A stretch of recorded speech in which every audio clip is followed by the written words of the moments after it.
আসসালামু আলাইকুম ওরহমতুল্লাহি ওবারাকাতুহু। দেশ বিদেশের যে যেখানে বসে আমার এই আলোচনা শুনছেন সবাইকে আন্তরিক প্রীতি এবং শুভেচ্ছা জানাচ্ছি। প্রিয় ভাই এবং বোনেরা, আপনাদেরকে একটি গুরুত্বপূর্ণ বিষয়ে কথা বলার জন্য আমি আজকে এখানে এসে হাজির হয়েছি। আপনারা জানেন, ফিলিস্তিনবাসীদের উপর বর্বর নির্যাতন চলছে, হত্যাযজ্ঞ চলছে, ধ্বংসযজ্ঞ চলছে। আমরা অনেক চেষ্টা করেও আমরা তাদের পাশে দাঁড়াতে পারছি না।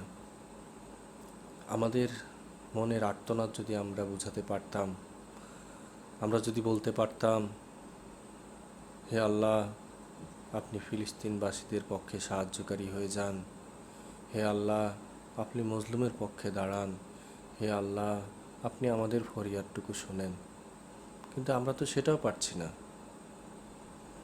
রাসূল করিম সাল্লাল্লাহু আলাইহি ওয়াসাল্লাম যখন মেরাজের রাতে মসজিদুল হারাম থেকে মসজিদুল আকসা পর্যন্ত গিয়েছিলেন, সেখানে সব নবী রাসূল সমবেত হয়েছিলেন।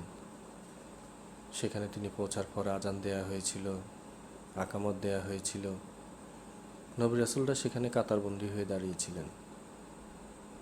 জিবরাইল আলাইহিস সালাম রাসূল করিম সাল্লাল্লাহু আলাইহি সাল্লামের হাত ধরে তাকে সামনে নিয়ে দাঁড় করালেন ইমামতি করার জন্য। সকল নবী রাসূলগণ একসাথে রাসূল করিম সাল্লাল্লাহু আলাইহি ওয়াসাল্লামের পেছনে দাঁড়িয়ে, এই সেই পবিত্র মসজিদুল আকসা, এই সেই মসজিদুল আকসার ভূখণ্ড ধারণকারী ফিলিস্তিন। অথচ আজ এই ফিলিস্তিন নিয়ে নানা ষড়যন্ত্র, গাজাবাসীদেরকে সরিয়ে ফেলার জন্য বিশ্বের বড় বড় যারা মোড়ল, তারা পর্যন্ত এই ইসরায়েলের পক্ষে নিয়ে ফিলিস্তিনদের বিপক্ষে বর্বর নির্যাতন চালিয়ে যাচ্ছে। আমরা তীব্র নিন্দা ও প্রতিবাদ জানাই, কিন্তু আমরা শুধু পণ্য বয়কট করে বসে থাকলেই হবে না। আমরা নানাভাবে এই প্রতিবাদ চালিয়ে যেতে হবে। সর্বোচ্চ মহল পর্যন্ত যেন কথাগুলো পৌঁছে যায়, সেজন্য আমাদেরকে চেষ্টা চালিয়ে যেতে হবে। সর্বোপরি আমাদেরকে ভালো মানুষ হয়ে আল্লাহর কাছে ফরিয়াদ জানাতে হবে, কারণ আল্লাহর কাছে ভালো মানুষ, মুত্তাকিন, ফরহেজগার মানুষের আর্তনাদ, মজলুমের আর্তনাদ আল্লাহর কাছে খুবই প্রিয় এবং আল্লাহ সেটি শোনেন। একদিন দুদিন দেরি হলেও আল্লাহ শুনবেনই। আপনারা দেখে থাকবেন, পৃথিবীর সৃষ্টির জন্মলগ্ন থেকে আজ পর্যন্ত মুসলমানরা অনেক ক্ষেত্রে বিজয় অর্জন করেছে। এমনকি ফিলিস্তিন নগরীতে যে মসজিদুল আকসা, এই মসজিদুল আকসার ক্ষমতাও একসময় মুসলমানদের হাতে এসেছিল। এটিও অমুসলিমদের হাতে ছিল, কিন্তু মুসলমানরা বিজয় অর্জন করেছিল যখন ইউসা ইবনে নূন নামে একজন নবী ছিলেন। তিনি আল্লাহর কাছে ফরিয়াদ জানাছিলেন।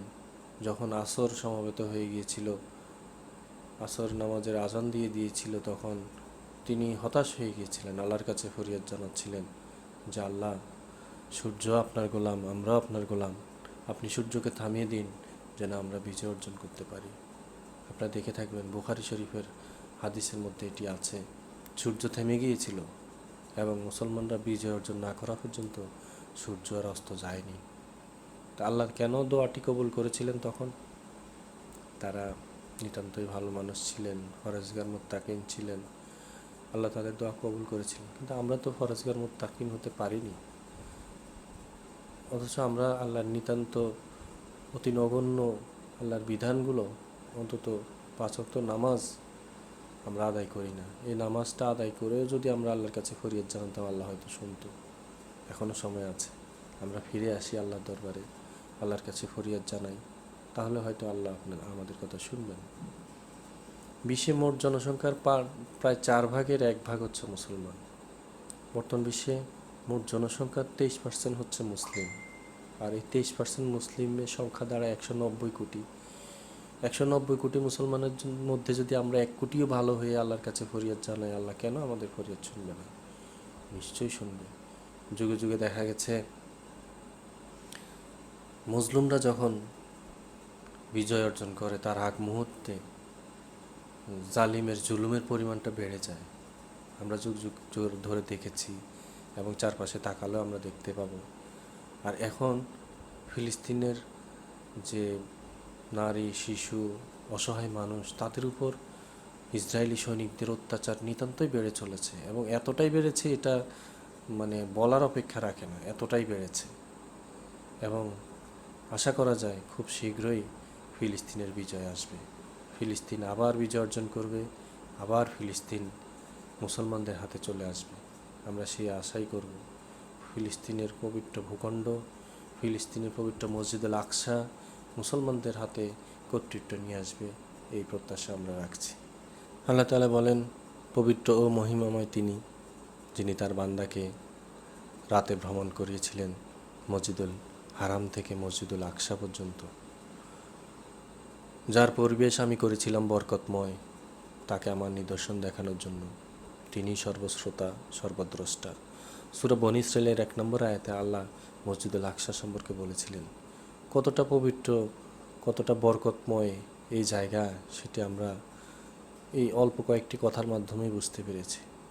অথচ সেখানকার মজলুম মানুষের পক্ষে, মজলুম মানুষের যে আর্তনাদ, সেটা আমরা শুনেও অনেকে না শোনার ভান করে থাকি। আমরা প্রতিবাদের ভাষা হারিয়ে ফেলেছি। কিভাবে প্রতিবাদ করলে আল্লাহ আমাদের আর্তনাদ শুনতে পাবে? আমরা দু হাত উঁচু করে আল্লাহর কাছে বলতে পারি, হে আল্লাহ, ফিলিস্তিনের যে অত্যাচারিত মানুষ, ফিলিস্তিনের যে অসহায় মানুষ, ফিলিস্তিনের যে অসহায় নারী, শিশু, আল্লাহ তাদের পক্ষে আপনি সাহায্যকারী হয়ে যান। আল্লাহ যদি তাদের পক্ষে সাহায্যকারী হয়ে যায়, পৃথিবীর কোনো শক্তি তাদের কিচ্ছু করতে পারবে না। আল্লাহ তাআলা কোরআনে বলেন, তোমাদের কি হলো যে তোমরা আল্লাহর রাস্তায় লড়াই করছো না? অথচ দুর্বল পুরুষ, নারী, শিশুরা বলছে, হে আমাদের রব, এই জালিম অধ্যুষিত জনপদ থেকে আমাদেরকে বের করুন এবং আমাদের জন্য আপনার পক্ষ থেকে একজন অভিভাবক নির্ধারণ করুন, আর নির্ধারণ করুন আপনার পক্ষ থেকে একজন সাহায্যকারী। সূরা নিসার 55 নম্বর আয়াতে আল্লাহ তাআলা এই কথাটি বলছেন। সেই কথাটি সম্পূর্ণ মিলে যাচ্ছে। অথচ আমরা প্রতিবাদের ভাষাটি হারিয়ে ফেলেছি।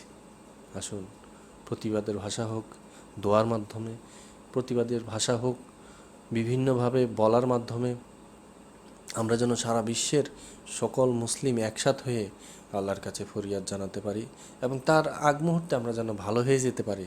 কারণ ভালো মানুষের কথা, মুত্তাকিন ফরহেজগার মানুষের কথা আল্লাহর কাছে অনেক দামি, অনেক দামি।